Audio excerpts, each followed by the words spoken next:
আসসালামু আলাইকুম। আমি আমাদের গ্রিন পার্টির শাহবাগ শাখায় ভার্চুয়াল শাখায় এসে দুটো কথা বলছি। এখন আমাদের যে কয়েক সহস্রাধিক শাখা আছে সারা বাংলাদেশে, প্রবাস সহ থানা জেলা শাখায়, সেগুলো পর্যায়ক্রমে আমি সবগুলো শাখাতে ভিজিট করব এবং লাইভ করব। তো আপনারা জানেন যে গ্রিন পার্টি অনেক পুরনো একটি রাজনৈতিক দল এবং এই বাংলাদেশের চলমান রাজনৈতিক পরিস্থিতিতে মানুষের আশাকাঙ্ক্ষার প্রতিফলন হয়নি। অনেক অনেক রাজনৈতিক দল সে প্রত্যাশা পূরণ করতে পারেনি। গ্রিন পার্টি সেজন্যই মাঠে আছে। এবং আজকে একটি শাহবাগের একটি খবরের উপর আমার নজর পড়লো, সেটা হচ্ছে সহকারী শিক্ষক পদে ঢাকা চট্টগ্রামের সম্ভবত যারা চাকরি প্রত্যাশী, তাদের ফলাফলের আশায় যারা রাস্তায় নেমেছিল শাহবাগে, তাদের উপরে পুলিশ লাঠিচার্জ করেছে।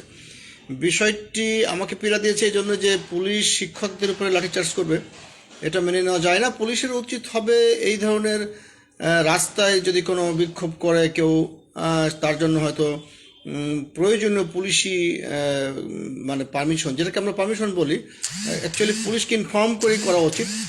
তার থেকে থাকে তো তাদের উপরে লাঠিচার্জ নয়, হয়তো পুলিশ তার সর্বোচ্চ কৌশল অবলম্বন করে সেই আন্দোলনকারীদের রাজপথ থেকে সরিয়ে দিতে হবে। কিন্তু লাঠিচার্জ করা, জল কামান মারা, এগুলো শারীরিক নির্যাতনের বিষয়গুলো সামনে আসে, যেগুলো গ্রিন পার্টি কখনোই পছন্দ করে না। যদিও এই শিক্ষক প্রত্যাশী, সহকারী শিক্ষক হবার প্রত্যাশীরা, তাদের রাজনৈতিক কোনো ইন্ধন পরিচয় কিছুই আমার জানা নেই।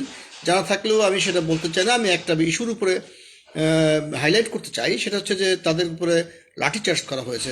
আমি ছবিতে দেখলাম, পত্রপত্রিকায়, সেখানে নারী প্রার্থীরাই বেশি এবং নারীদের উপরে লাঠিচার্জ করা হয়েছে পুলিশের পক্ষ থেকে।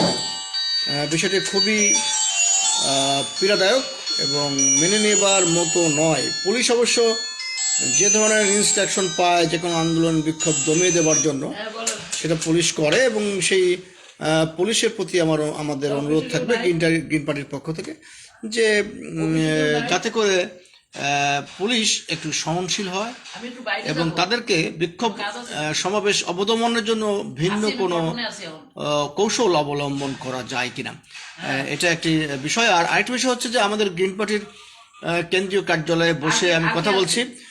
আমরা কিন্তু গ্রিন পার্টির সকল শাখায়, ভার্চুয়াল শাখায় ভিজিট করব এবং আমরা সেখানে কথা বলবো। আমাদের গ্রিন পার্টির অন্যান্য সদস্যরা যার যার দপ্তরে কাজ করছেন, এখানে ব্যস্ত সময় কাটাচ্ছেন, খাওয়া দাওয়ার সময় ঠিক মতো পাচ্ছেন না, সে তো আছেই। তারপর আমরা এখান থেকে সারা বাংলাদেশের মানুষের খোঁজ খবর নেওয়ার জন্য আমরা চেষ্টা করছি বিভিন্ন শাখায় লাইভে এসে, এবং সেই শাখাগুলোর খোঁজ খবর নেওয়ার চেষ্টা করছি। এটা এর মধ্যে আমরা অনেকগুলো শাখা লাইভ করেছি, আপনারা জানেন, যেটা হচ্ছে লোহাগাড়া চট্টগ্রাম, এদিকে নয়াপল্টন ঢাকা, এদিকে নন্দীপাড়া ঢাকা খিলগাঁও, সেই সাথে আমরা আরও কতগুলি শাখায়, পিরোজপুরের একটি শাখায় সকালে লাইভ এসেছিলাম। যেখানেই অনিয়ম সেখানে গ্রিন পার্টি প্রতিরোধের ঘোষণা দিচ্ছে এবং সেই প্রতিরোধটা হবে ভার্চুয়ালি। বিশেষ করে আমাদের শাখাগুলো নেতৃবৃন্দদের সাংগঠনিক কাঠামোকে সম্পূর্ণ প্রাতিষ্ঠানিক রূপ লাভ হবার আগেই আমরা সোশ্যাল মিডিয়ায় সরব থাকতে চাই এবং সেই সাথে আমাদের যারা বিভিন্ন শাখায় গ্রিন পার্টির কাজ করছেন বা করবেন, তাদেরকে কমিটি করার জন্য, ঐক্যবদ্ধ হওয়ার জন্য, সংঘবদ্ধ হওয়ার জন্য বিশেষ বিশেষ অনুরোধ করছি, যাতে করে আমরা এই যে কোনো শাখার যে কোনো ঘটনার প্রেক্ষিতে প্রতিক্রিয়া ব্যক্ত করতে পারি। তো গ্রিন পার্টি শাহবাগ শাখায় আমার নজরে যে খবরটি এসেছে সেই বিক্ষোভকারীদের অবদমন করবার জন্য পুলিশি যে প্রচলিত ব্যবস্থা পুলিশ নিয়েছেন, লাঠিচার্জ করেছেন, আমার পরামর্শ থাকবে পুলিশ যেন একটু সহনশীল হয়ে বিকল্প কোনো পন্থায় আন্দোলন বিক্ষোভ মিছিলকে রাস্তা থেকে সরিয়ে দিতে পারে। ধন্যবাদ সবাইকে, ভালো থাকবেন এবং ভালোর সঙ্গেই থাকবেন।